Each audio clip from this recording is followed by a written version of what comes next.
My name is Laura Meza. I'm a mother, a daughter, a grandma, a sister, and an aunt to various U.S. American citizens. I was taken to the U.S. at the age of 5.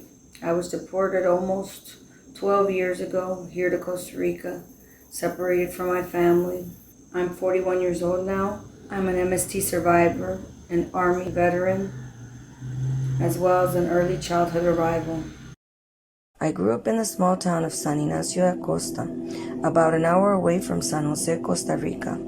I lived there until the age of 5 when I was taken to the U.S. I would tell my grandpa Tito how much I missed my father and how much I wished to be in that amazing country of America. America, the land where my father lived and always spoke of. When I got to the U.S., my father took us into a whole new world of history and art museums, the D.C. Zoo and the Baltimore Aquarium. Our jaws dropped in amazement as we saw things we had never seen before in our country. Although we moved around a lot, my childhood was great. I played and played and played. I always managed to adapt and make new friends at every different school I went to. And after I learned English, I earned good grades for the most part. At Twinbrook Elementary School, my first grade teacher pulled my hair one time.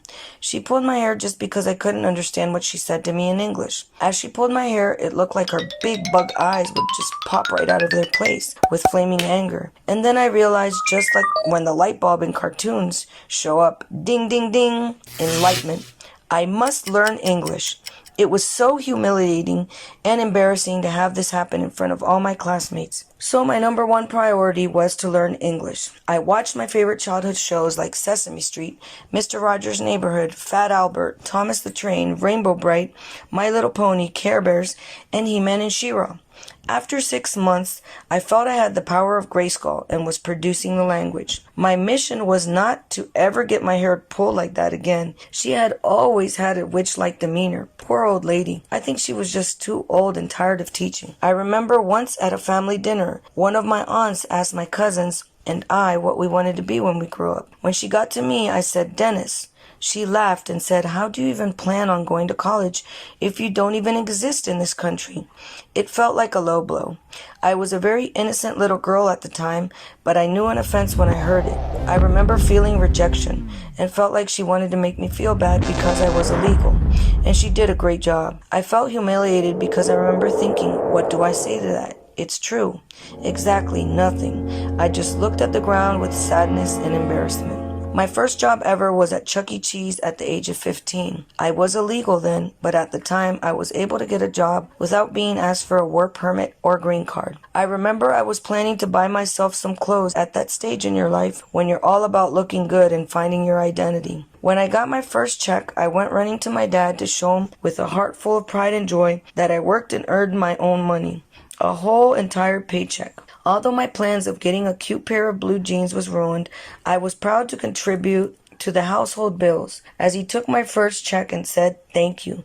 You are going to use it to pay a utility bill." And it was so. Now I would like to fast forward in time. I personally have tried on to continue with my life and without having to bring up these things. They have had such a negative impact in my life. Either way, I know that these things are in our subconscious and never really go away. They hide pretty well, but come out with triggers like people, sounds, and situations that bring them up. On some occasions, like a fire that stirs up mixed emotions and causes us to act out in a state of fear. And as most of us know, acting out in fear is almost never good.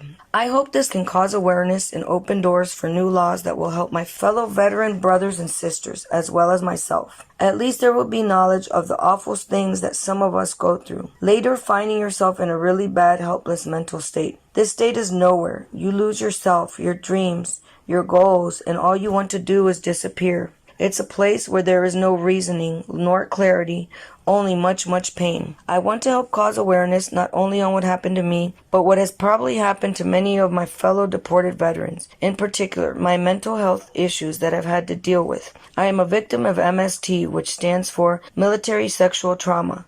This happened to me in Germany. I was drugged and raped. The worst part of it all is that to this day, it is hard not to think that I had fault in it somehow. I should have never trusted a complete stranger, nor gone in his barrack, later to be drugged and taken advantage of. This made me feel worthless. My symptoms became worse when I was deployed to Iraq. I was deeply impacted by the war, and in particular the outcome of suicide bombings. So many innocent women and children dead or nearly dead.